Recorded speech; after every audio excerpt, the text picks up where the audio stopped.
Olá, pessoal. Olá, boa tarde, bom dia, boa Boa noite. noite. Sejam bem-vindos a mais uma Conversa Tech. com café. Hoje tá diferente. Hoje eu botei leite, ó, deu tempo. Ele tem um incremento. Eu gosto de café puro e sem açúcar. Pois é, o Não sei fresquinho, vocês. o fresquinho da casa sou eu, com cafezinho com creme. Então, vamos contar Então, para eles o que a gente vai falar hoje? pois é, eu já fiz algumas postagens na semana, né, falando isso. Então, Então vocês teve um já post no sabem, né? blog, teve um post ontem, né, que eu fiz uma chamada curtinha no feed, Que a né? gente vai falar de Pois finanças. é, teve um pessoal aí falando se a gente ia falar sobre isso ou não, e é uma parte super importante de qualquer estrutura, em especial de uma startup 1, né? Então, se você quer ter aquela visão empreendedora, inovadora, de se ver como uma empresa e de se gerenciar como uma empresa, a parte de finanças é fundamental. E ela é fundamental, acredite você ou não, na vida de qualquer pessoa. Sim, com certeza. Eu digo muito aos meus alunos, né, que são mais jovens, ou até amigos que são mais jovens, né, que as finanças, elas determinam muito do seu equilíbrio de vida. Seja ele com parceiro, seja ele no seu bem-estar, né, na sua forma de dormir, no seu dia a dia. Já existe o ditado que diz, né? Se você tem problemas financeiros, você não consegue nem dormir direito. Então, isso é verdade. E essa semana o Alberto colocou aí um post, né, nos nossos canais de comunicação, falando sobre uma fórmula Uau! para uma vida financeira saudável, né? Na realidade, é a fórmula do sucesso financeiro. Ah, Fórmula do sucesso sucesso financeiro. financeiro. E esse negócio que a Michelle está falando é importante demais, porque vários estudos mostram que na nossa vida atual de hoje, ou seja, é uma coisa que não é de hoje, mas continua e pelo visto deve continuar no futuro, é que a maior razão de estresse, né, é a questão financeira. Tá? Então, independente do cara ser empreendedor, dono de negócio, se o cara tem muita grana, pouca grana, o estresse está Atrelado, né? atrelado a grande maioria do tempo à questão financeira. Então, mesmo quem tem muito dinheiro, muitas vezes tem estresse financeiro porque tem medo do que vai acontecer amanhã, se vai perder o dinheiro, como é que vai ficar. Então, assim, está sempre atrelado a essa questão financeira. E o Né? muito é muito relativo, né? Vamos ser redundante aqui. O muito é muito relativo. Porque é aquela história, quem muito ganha, muito gasta. Se eu tenho um carro top de linha, um dos melhores carros mais caros, o meu IPVA vai ser um dos mais caros também. Não, e Então, a manutenção também vai a ser mais a tua, manutenção. né? O seguro e tudo mais, né? Então, Então volta também o outro post que a gente fez, né? Foi a frase da semana que a gente colocou. Felicidade é não, riqueza é a ausência de necessidade. Essa frase me tocou, pois é uma mexeu frase, comigo. é uma frase que já mexeu comigo há muito tempo, eu não sabia de quem era. Aí fui dar uma olhada lá naquele portal opensador.com e tem o nome, agora infelizmente eu não me lembro, mas a frase está lá, é só entrar lá que você vê quem é que falou, né? Que rico não é quem mais tem, mas é quem menos precisa. Então, na realidade, é uma dimensão de riqueza muito interessante, porque quando você não precisa das coisas, elas não te fazem falta. Sabe? Então, muitas vezes, o que, que a gente tem? A gente compra por impulso, compra porque vê outra pessoa usando, compra porque está na moda, compra porque todo mundo no grupo tem, eu tenho que ter também.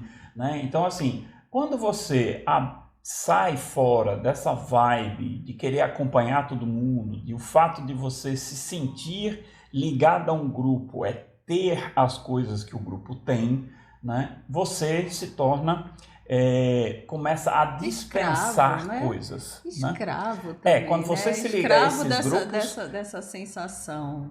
de sempre ter que ter para poder estar naquele determinado grupo. Né? Então, assim, a sociedade da gente é uma sociedade muito consumista, é uma sociedade que aí no Instagram a gente está vendo já, a gente já falou sobre esses problemas, né? de quanto a gente se expõe no Instagram, de quanto a vida do Instagram é perfeita, e que existe uma coisa que é a vida do Instagram, outra coisa é a realidade do dia a dia, né? E que normalmente quando você vê uma pessoa com um carrão enorme ou viajando, não necessariamente essa pessoa está muito bem de grana, tá certo? Ela pode estar lá no fio da navalha o tempo todo. Então, o que a gente vê nem sempre se refere à realidade do dia a dia daquela pessoa, Mas né? também tem muita gente usando as redes sociais, inclusive o Instagram, que é uma das redes imagéticas, né? Ou seja, que trabalha com a imagem, usando de uma forma justamente para quebrar os tabus, né? Para dizer, olha, não é assim. Tem musa fitness que mostra que sofre, que não gosta de dieta, que não é tudo tão lindo, não é uma mágica que de um dia para o outro acontece. A gente também tenta fazer isso. Quando mostra Aí, que lavar prato é preciso pois é, lavar prato é preciso. O e que é que que nem é? toda sexta-feira é aquele sextou.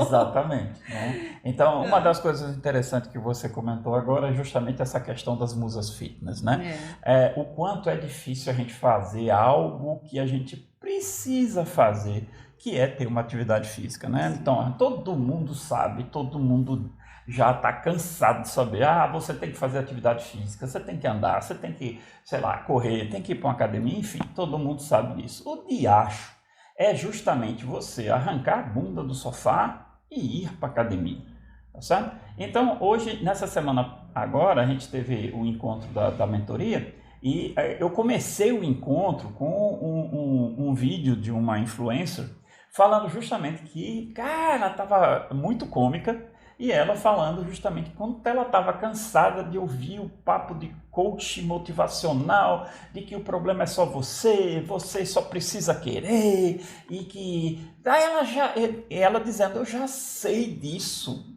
eu É quero, óbvio. é óbvio, eu quero, mas eu continuo sem fazer e continuo me sentindo uma porcaria.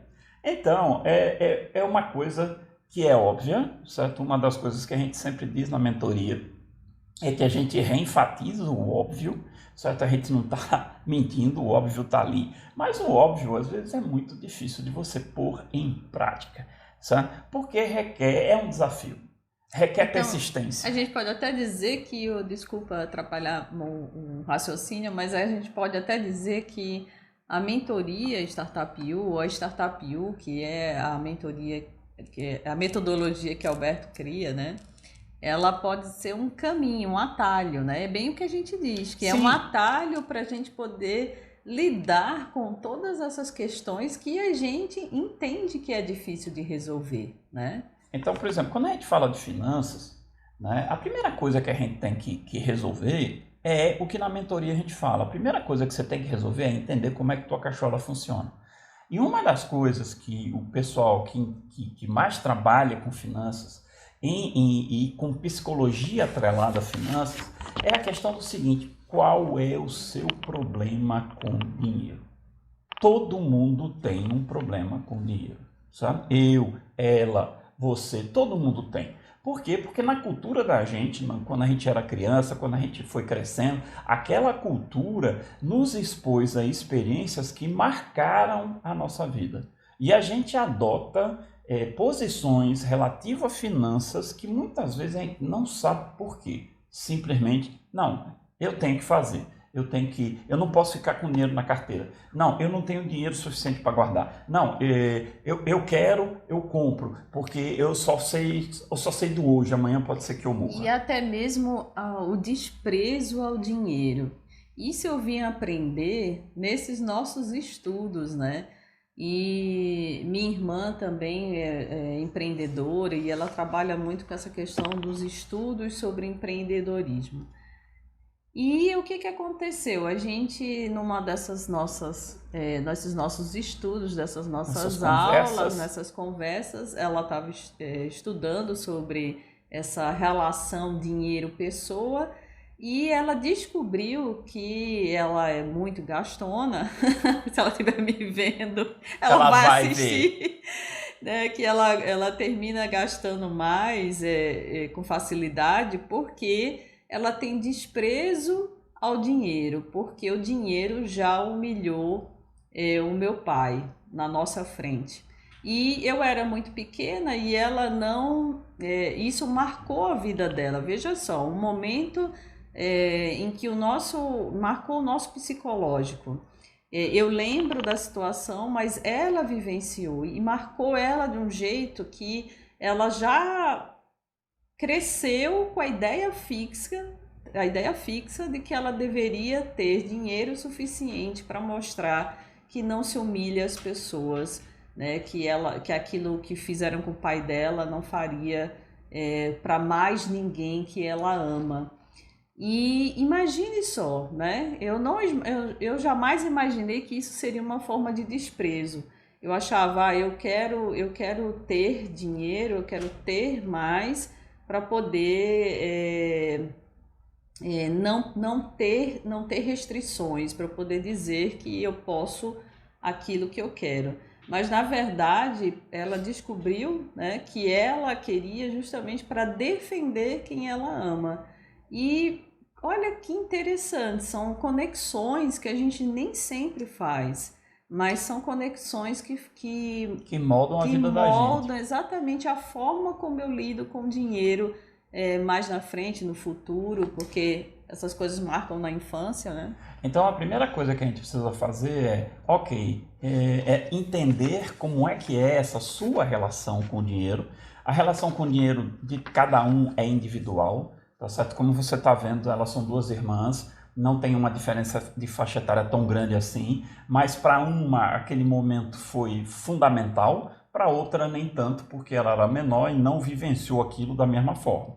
Então, para nós, para cada um, a coisa é diferente. Mas o primeiro passo tem que ser entender de onde vem isso. Muitas vezes as pessoas sentem assim, eu não posso ser bem-sucedido, como ser bem-sucedido fosse alguma coisa ruim, suja, nojenta. Sujo, nojento é você fazer isso de forma a que você fira outras pessoas, que você mate, que você faça coisas ilegais. Certo? Agora, quando você trabalha e é recompensado pelo seu trabalho, isso nada mais justo que você receba o adequado para aquele trabalho que você está desenvolvendo. Quanto melhor o seu trabalho, melhor a remuneração, não existe problema nenhum com isso. E aí a gente volta para uma das coisas que a gente já discutiu aqui sobre bolhas, né? Assim, tipo, grupo de pessoas que pensam iguais. Aí essa bolha que a gente já idealiza o dinheiro como algo sujo, ela é cultural, né? Ela é da nação. Então, assim, a gente, enquanto cultura brasileira, a gente já tem em mente de que nós não devemos desejar essa liberdade financeira, esse desejo de finanças, porque a gente tem uma economia que sempre sofreu, né? Então Que sempre se sofreu, então a gente nunca teve grandes anseios e nunca foi uma base fundamental na educação das famílias e das escolas, a questão de falar de finanças. Né? Tanto que hoje nós temos uma situação de endividamento familiar historicamente a mais alta que nós temos no Brasil, está sendo vivenciada hoje. Então tem várias manchetes, várias coisas. É só colocar no Google lá a situação de endividamento familiar brasileiro, você vai ver que tem várias notícias informando assim os níveis astronômicos do endividamento. Então é necessário aprender a conviver com dinheiro? Sim, é necessário aprender a conviver com dinheiro, porque nós precisamos do dinheiro para viver. Né? E aquela máxima que diz, olha, o dinheiro não traz felicidade. De fato, tem muita gente que tem muito dinheiro e não necessariamente é feliz. Mas você, o ser humano, normalmente quer o conforto, quer ter a possibilidade de se tratar quando estiver doente, quer ter a possibilidade de ter lazer, quer ter a possibilidade de ver os filhos bem alimentados, com segurança, com saúde, sendo educados e preparados para o mundo que está por aí. Então, nada disso é algo sujo, ruim, certo? E eu preciso de dinheiro para fazer isso. Então, tirando a forma ilegal de fazer as coisas, quando você realmente ganha em detrimento da perda dos outros, sabe? É uma coisa normal, ou seja, você está trabalhando para receber algo. Isso é uma troca, né? Entender isso é fundamental. Entender de onde vem essa dificuldade de relacionamento com o dinheiro também é o primeiro ponto para você poder virar a chavezinha e poder entender como é que essa mecânica funciona. Certo? E uma das coisas que você falou agora sobre em detrimento de outros, né? É isso que faz com que a gente veja o dinheiro de forma suja, porque eu não posso passar por cima das pessoas Sim, para claro que não. conseguir. Então, a gente sempre viu por esse lado, né? Isso. De, eu tô ganhando em cima de fulano, Mas na né? E realidade, não é para ser assim. não é Não, para a ser ideia assim. de dinheiro não é para ser assim. Sabe? Quando acontece esse tipo de coisa, as pessoas que estão fazendo isso deveriam ir para a cadeia, que é o lugar delas. Ponto final. Sabe? Então, essa fórmula de sucesso financeiro é uma coisa que a gente tem que pensar onde é que ela está, onde é que está o grande problema dessa fórmula funcionar. Está, infelizmente, na nossa cabeça. Então, o primeiro obstáculo é a gente entender que a gente precisa mudar. E isso é muito difícil, gente, porque mudar é um negócio complicado. Nós não fomos feitos para mudar. Tá certo? Então, assim, a gente tá numa zona de conforto, tá ali, quietinho, numa boa, para se mexer é sempre complicado. Mas o problema é que se ficar na zona de conforto, essa zona de conforto, uma hora vai ser quebrada.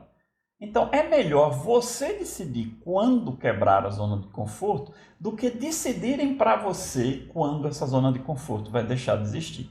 Porque continuar, ela não vai continuar de eterno. Tá certo? Então, duas coisas que a gente precisa prestar atenção. Aquele negócio de dizer que, não, eu preciso viver o hoje, porque amanhã eu posso estar morto. Isso é uma coisa que nós brasileiros dizemos muito. Sabe? Ok, acontece que amanhã você pode não estar morto. E aí? Vai sobrar um problemão para você resolver.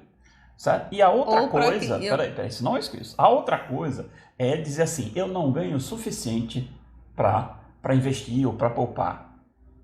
Defina suficiente. Que aí vem de novo a mesma brincadeira do o que é ser rico. Sabe? Então, assim, se você não acha que não ganha o suficiente, você precisa começar a olhar o que é que você está fazendo para não ser suficiente. Né? Bem, o que eu ia falar sobre essa questão dos dois pontos, né? Do A e do B, né? Aí esqueceu qual é A e esqueceu qual é B. Qual é a origem, né? A primeira letra A, né? Que você falou. Que todo mundo gasta como se fosse morrer amanhã. Pronto. Isso aí é muito comum, né? E é verdade, a gente sempre quer nos compensar, nos recompensar, acho que a palavra certa é essa. Isso. Nos recompensar pela semana de trabalho, nos recompensar pelo cansaço, por estar triste. Nos recompensar por estar triste. É a mesma coisa da questão alimentar, né? Então, as nutricionistas de plantão sabem exatamente que para tudo que a gente tem de excesso, né? Diz respeito à falta de controle. Então, as finanças é a mesma coisa, né? Mesma coisa. Então, é fácil? Não, a gente não está dizendo que é fácil. E essa história da fórmula, eu ia até fazer uma brincadeira com o Alberto, mas não deu, senão o raciocínio dele fugia. Mas o que eu ia perguntar dizem que não existe fórmula mágica. Não. E você falou da fórmula. E aí? Eu falei da fórmula, não disse que ela era mágica, não. Mágica. Por sinal, a fórmula é muito simples, é simplíssima. Sabe porque, olha, sucesso financeiro é igual a quê? Organização, mais juros compostos, mais tempo. São só essas três coisas, gente. Só essas três coisas. Então, quando você pega um cara como Bill Gates, um cara como o Warren Buffett, ou um cara como, sei lá, outros milionários que existem aí, sabe? Então, assim, fora as ideias fantásticas que eles tiveram e tudo mais, eles tiveram uma formação patrimonial indiscutivelmente enorme. Né? Eu estou aqui com a ordem de grandeza, eu não sei exatamente, não me lembro exatamente dos números, tá? Então, assim, não vão atrás dos valores exatos, mas a ordem de grandeza é mais ou menos essa. Então, a fortuna do Warren Buffett, que é considerado um dos maiores investidores do mundo, que é chamado de Mago de Omaha, está mais ou menos, acho que 89 bilhões de dólares. É um negócio, assim, monstruoso. Né? Acho que ele é o terceiro, quarto homem mais rico do mundo.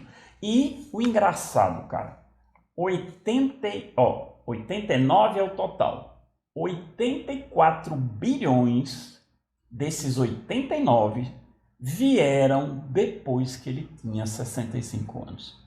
Sabe? Então, assim, o cara era muito rico antes, tá certo? Porque ele tinha algo estimado em 4 bilhões de dólares. Mas você veja que ele tem 90 e poucos anos, acho, tá? Chegando nos 90 ou passou um pouco, né? Então, assim, o grande volume aconteceu onde? Depois dos 65 anos, tá? O que ele teve que fazer o tempo inteiro antes disso? Ser regular, ser paciente, ser consistente, que dá o CCP, da mentoria. Consistência, coerência, persistência. Certo? Então, assim, ele fez isso durante todos esses anos e hoje tem esse montante enorme. Só um instante. Ele não deixou de viver a vida que ele quis viver. Certo? Então, é importante saber disso. Quando a gente está fazendo uma aplicação dessa, a pessoa diz, mas eu vou pegar o dinheiro e reservar, vou aplicar aqui, eu não sei nem se eu vou estar vivo para usar esse dinheiro.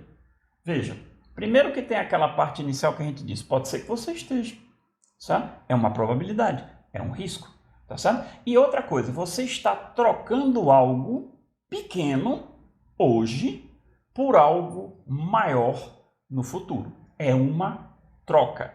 Ninguém está desistindo de nada. Então, eu estou deixando de ir para aquele bar, gastar não sei quanta grana, né, para beber, para me divertir. O cafezinho, que também já foi cientificamente comprovado que sai caro. A roupinha nova, aquelas revistas, o telefone novo sem ser necessário. Então, todas essas coisinhas podem ser trocadas, por exemplo, por uma coisa que em um ano e meio você faça uma grande viagem, né? Que é um negócio muito mais recompensador, porque já está comprovado que as nossas recompensas são os nossos momentos. E sabe uma coisa também que a gente não para pensar, porque nós não fomos educados para isso, né? É sobre a questão da morte. Financeiramente, principalmente nesse período de pandemia, eu vi vários casos das pessoas repensarem essa questão de repente ter um plano funerário. Mais uma vez, a nossa bolha cultural, né, nos diz de que a morte é algo... Isso é mau agouro. É algo mau agouro, não se fala em não morte, se fala não se nisso, pensa em morte. A gente tem que pensar em viver. Mas se você parar para pensar, e a gente está passando por essa pandemia e percebendo isso, quem fica sofre muito nesse período de trâmites cerimoniais para o sepultamento. E é algo que ninguém quer pensar, não, eu morri em terra, mas até para enterrar, muito caro. Até uma cova pública, num cemitério público, é em média R$3.000 por mês, né? Que você vai pagando ali naquele talãozinho. Então, não existe. Ou você é indigente, que você não tem família, e pensa, poxa, quem vai ficar? É muito egoísmo da nossa parte dizer, eu morrer joga no mar, eu morrer queima. Não é tão simples assim. Né? Você não pode simplesmente jogar no mar alguém. Você não é um indigente. Então você tem que pensar que as pessoas que vão ficar, além de estar sofrendo o luto, vão precisar pensar em questões financeiras das quais você não se preparou. E muitas vezes mulheres ou maridos com uma família enorme só recebe de bônus, credo, Deus me livre, mas só recebe de luto um monte de dívidas. Deixa uma despesa horrível para a família e mais a despesa do luto. Então, assim, é algo que a gente precisa pensar por mais que a gente não queira, né? Essa pandemia trouxe muitas reflexões. Então, a gente conversa aqui no Conversa Tech, coisas que a gente vem vivendo e vem percebendo nesse misto de tecnologia e sociedade que a gente está sempre falando. Também outra coisa que eu percebi na pandemia é a quantidade de pessoas que não têm plano de saúde. Então, e pessoas que vivem muitas vezes do próprio corpo, educador físico, né? Então, eu tenho exemplos de colegas que foram atropelados ou que estão sem condições de trabalhar, mas não tem um plano de saúde, não tem um plano B, não tem uma condição de se manter. Por quê? Porque a gente foi ensinado a achar que nunca vai acontecer com a gente. E outra coisa é quando se fala em aposentadoria. Quando eu tiver velho, eu penso nisso. Cara, faz falta, viu? Faz falta porque a gente vai envelhecendo e assim, eu tô com 57 anos, quer dizer, hoje 57 não é considerado ainda idoso, né? Apesar dos meus filhos já me chamarem de velho. Mas o que acontece? A gente já sente, rapaz, a gente já sente o cansaço, já sente aquela falta de vontade de fazer muita coisa. Então, assim, cara, nessas horas é que você vê, foi importante eu ter me preparado considerando o tempo, porque uma das coisas que a gente vai falar aqui é que precisa se começar cedo, quanto antes, melhor. Então, vamos voltar aqui a falar sobre a fórmula, porque são 3 coisas. Primeiro, a organização, depois juros compostos e, por último, o tempo. Primeiro, a organização. Difícil ser organizado, né? A gente tem uma tendência natural a não ser organizado. Eu tenho uma facilidade nisso, que eu não sei se é bem uma facilidade, tá certo? Eu tenho TOC, né? Transtorno obsessivo compulsivo. Graças a Deus, no nível bem baixinho, mas tenho. Então, assim... e bem consciente. Eu preciso organizar as coisas, cara, porque senão eu não me sinto bem. Então, o que eu já faço? Eu já organizo de cara, porque eu já sei que vai me incomodar, então eu já faço naturalmente, tornei isso um hábito para ficar mais fácil para mim. Mas eu sei que tem muita gente, né? Adoro. Tem muita gente, ela se aproveita disso, né? Sim. Aí tem muita gente que não tem essa necessidade e realmente deixa a coisa fluir, porque tem aquela noção, que é outra cultura errada, de dizer assim, não, esse negócio de ficar organizado, eu vou ficar muito preso, eu quero liberdade, né? Mas a organização é que te dá a liberdade. O fato da organização te dar a clareza do que você tem, do que você tem para fazer, do que você tem em dinheiro, de como está a situação, de forma que aquelas surpresas desagradáveis são menos influentes na sua vida, ficam só as surpresas boas. Quando a surpresa é boa, show de bola. Quando é aquela fatura de cartão de crédito, tu olha assim, não tem para onde correr para pagar, aquela situação não é legal.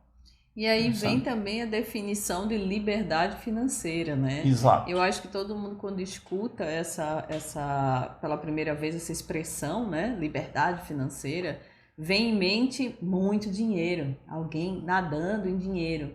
Mas, pelo contrário, não é nada disso. É como o Alberto está falando, a liberdade financeira é a sensação de que está tudo bem, mesmo eu vivendo com menos, né? Ou seja... Veja, só uma sensação de liberdade, a gente fala muito numa coisa chamada reserva de segurança. O que é a reserva de segurança? Você pode ser demitido de hoje para amanhã? Pode. Sua empresa pode simplesmente desaparecer de hoje para amanhã, como várias desapareceram na pandemia. Sabe? Você pode sofrer um acidente de hoje para amanhã, pode precisar de um plano de saúde, pode precisar de dinheiro para fazer determinadas coisas. Então, por isso que se chama reserva de emergência. Por quê? Porque as emergências estão sempre aí. Certo? Ora acontece com você, ora acontece com seu vizinho, mas acontecem. Tá certo? Então, quando você tem, por exemplo, nos seus investimentos aí, uma reserva de emergência que te garante 6 meses do teu salário líquido, de todas as tuas contas líquidas, certo? Você tem isso reservado. Significa que se o cara chegar e te demitir, ou a empresa chegar e falir, ou você tiver um acidente e tiver que parar de receber, você tem 6 meses para pensar numa solução, para estruturar as coisas. Então, assim, você não vai ficar, opa, fui demitido, como é que eu vou comer agora esse mês? Como é que eu vou pagar o aluguel da minha casa esse mês? Como é que eu vou me virar esse mês? Tá certo? Então, eu tenho pelo menos 6 meses. Então, por exemplo, eu tenho toque, eu não tenho 6 meses, eu tenho mais do que isso. Isso depende do que para você é confortável, mas é necessário você ter uma reserva de emergência, porque isso te dá sensação de liberdade real, não é só a sensação. Porque se você sabe que tem 6 meses e o trabalho está muito ruim, o que é que você pode fazer? Rapaz, sabe de uma coisa? Eu vou sair desse trabalho e vou procurar outro negócio para fazer, né? Claro que você tem que preservar as coisas, não sair na doida, mas você pode simplesmente sair do seu emprego para procurar outro, porque você tem 6 meses ali de segurança, sua família está protegida, você está protegido. Aí muitos podem estar dizendo, mas e o fundo de garantia? Fundo de garantia, primeiro que é... Só se você for CLT, né? Primeiro que é só se você for CLT. Segundo, se sua empresa recolhe, porque olha, é engraçado, isso é uma obrigação por lei. Mas se sua empresa não recolhe, quem tem que ir atrás é você. Quem tem que ir atrás do seu antigo empregador para ele pagar é você. Sabe? Claro, você entra na justiça, pô, mas quanto tempo isso demora até ser resolvido, amigo? Verdade. Não é uma coisa do dia para o outro, tá certo? Outra coisa que vocês têm que saber é o seguinte, o fundo de garantia é corrigido pela metade do que a poupança é corrigida, gente. Então, assim, é nada, tá certo? Então, assim, não vale a pena você pensar naquele dinheiro. Ok, é seu dinheiro, a lei manda, vai ter que fazer. Inclusive, tem um projeto de lei agora para colocar como se diz, a rentabilidade do fundo de garantia igual à rentabilidade do Tesouro Direto. Sabe? O que seria ótimo, pelo menos, preservar o valor daquele dinheiro, já que o objetivo do fundo é você garantir que um funcionário que seja demitido não ficasse com uma mão na frente e outra atrás, tá certo? E assim, aquele dinheiro é seu, porque quem pagou por ele foi seu trabalho, né? Então assim, depender dele não é uma coisa legal. Tá, então a gente falou de organização dentro da fórmula e agora vamos falar de juros compostos. Ainda não terminei da organização? Ainda não? Não, claro que não, claro que não. Então né? vamos lá. Faltar um detalhe da organização. Gente, existem trocentas milhões de formas de fazer essa organização. Você pode fazer ela num caderninho, anotando. Você pode fazer no celular, num aplicativo de tomar nota. Você pode baixar uma planilha do Excel. Você pode baixar um programa, um app. Tem trocentas mil formas. O que importa é organize. Ache um jeito que seja confortável para você fazer, que tenha pouco atrito, porque quanto menor o atrito, mais fácil é de você ir lá e anotar as coisas para você saber exatamente onde você gasta dinheiro. É só aí que você vai poder usar a mágica da parte da organização. Não é guardar dinheiro, é gastar mais inteligentemente com sabedoria. Quando você gasta com inteligência e sabedoria e você diz que você põe um objetivo para cumprir, beleza, então não é simplesmente guardar dinheiro, é investir para o longo prazo. Isso faz uma diferença fundamental. E para isso você só consegue organizar. Beleza. Agora a gente pode passar para o outro. Então vamos lá, vamos falar de juros compostos, porque é sempre um tabu falar sobre juros. Ah, sim. Eu muitas vezes, Alberto me explica algumas coisas de finanças, né? E eu vim entender, né, nas brincadeiras da influencer de finanças, né, que é a Natália Arcuri, sobre essa questão dos juros compostos, que ela chamou... É a mágica. É a mágica. É a mágica. Certo? E Então, assim, vamos lá, vamos juros explicar. compostos é o que o pessoal chama de juros sobre juros.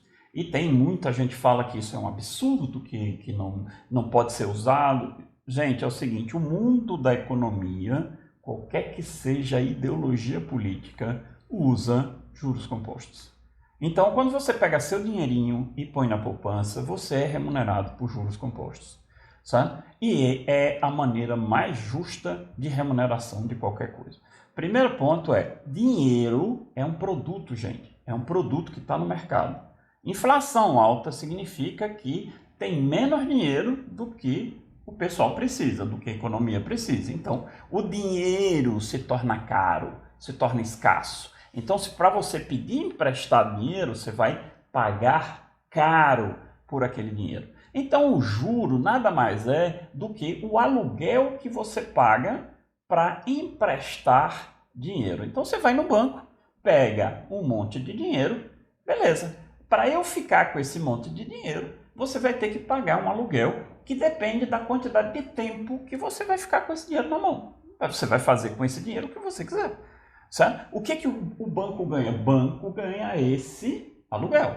Sabe? O que significa juros sobre juros? Significa que aquele juro que você pagou, pelo menos pelo primeiro mês, por exemplo, se junta àquele dinheiro que você já tem. E quando você for pagar o aluguel do próximo mês, vai ser o montante que você pegou, mais o aluguel do mês anterior, com o próximo, para formar o próximo aluguel. Sabe? Então, isso acontece em todos os jeitos. A Natália Arcuri tem vídeos fantásticos explicando isso detalhe por detalhe, muito melhor do que eu conseguiria explicar para vocês. Então, primeiro ponto, entenda como esses juros funcionam, certo? Porque você vai comparar investimentos a partir das rentabilidades que esses juros compostos vão lhe trazer. Então, que tipo de investimento é? Quanto dinheiro você tem que colocar inicialmente? Quanto tempo você tem que deixar o dinheiro lá sem pegar? Né? O que ele vai lhe render por mês e por ano? Se você tem liquidez ou não, ou seja, se você pode ir lá sacar a hora que você quiser, ou se você só pode sacar depois de um período. Então, são detalhes que estão incluídos dentro desse contexto de juro composto. Então, tens que entender como esse negócio funciona. É o básico das coisas. Sabe? Então, se você entender como é que isso funciona, você é capaz de saber, isso serve para mim, isso não serve para mim. Sabe? E é básico que você tenha esta liberdade de escolha. Certo? Você ser capaz de opinar e não ficar dependendo de alguém que te diga o que é bom para você. Quem sabe o que é bom para você é você. Mas é verdade que a gente pode começar com pouco dinheiro, né? Com certeza. Você pode investir até com R$10. Eu diria para você o seguinte, se entrar no Tesouro Direto é R$30, sabe? No Tesouro Direto Selic, R$100. Então, assim, R$30 não dá? Acho que dá. Acho que dá. Dá. Porque, olha, essa questão de você dizer que não ganha o suficiente, sempre tem histórias de pessoas que têm remunerações muito pequenas, porque executam serviços que são de baixa remuneração, tipo faxineira, cozinheiro, frentista, né? Mas esses caras conseguem ter uma mentalidade de, aí você vai ver, a mulher construiu a casa, viajou, botou 3 filhos na escola, na faculdade, formou todos eles. Aí você olha, pô, ela é fantástica, é uma super mulher. Não. Ou um super cara. Não, ele tem uma noção de quanto custa o dinheiro, de quanto é suado ganhar, sabe? E que você tem que ter objetivos de longo prazo e não só pensar que amanhã você pode estar morto, sabe? Então a gente entra no terceiro ponto da fórmula. Esse sucesso é complicado. para a fórmula financeira. Tempo. O tempo. Realmente, a gente está falando de século XXI. Século XXI é quase igual a ansiedade, imediatismo. Nossa, tudo é para ontem. Principalmente quem é dessa geração. Nossa. Muito imediatista, que é tudo para ontem, né? E aí as coisas estão interligadas, né? Eu sou ansioso porque de repente eu tenho pressa, e se eu tenho pressa eu não sou paciente. Não, assim, a gente sempre olha as pessoas que já estão lá na frente, já são muito boas, já têm muita grana. Beleza, olhe o caminho que essas pessoas fizeram, sabe? Olhe quando elas começaram.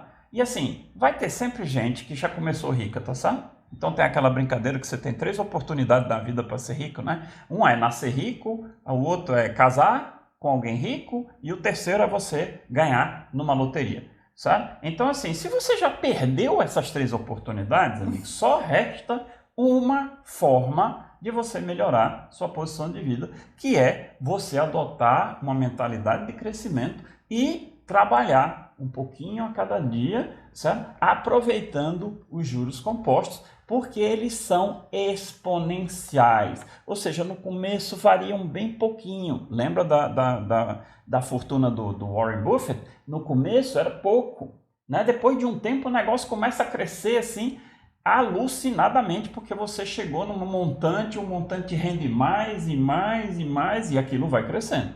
O negócio é, uma árvore não cresce do dia para a noite. Certo? Você, quando entra na academia, não fica em forma, eu vou lá no primeiro dia, já sai em forma. Não.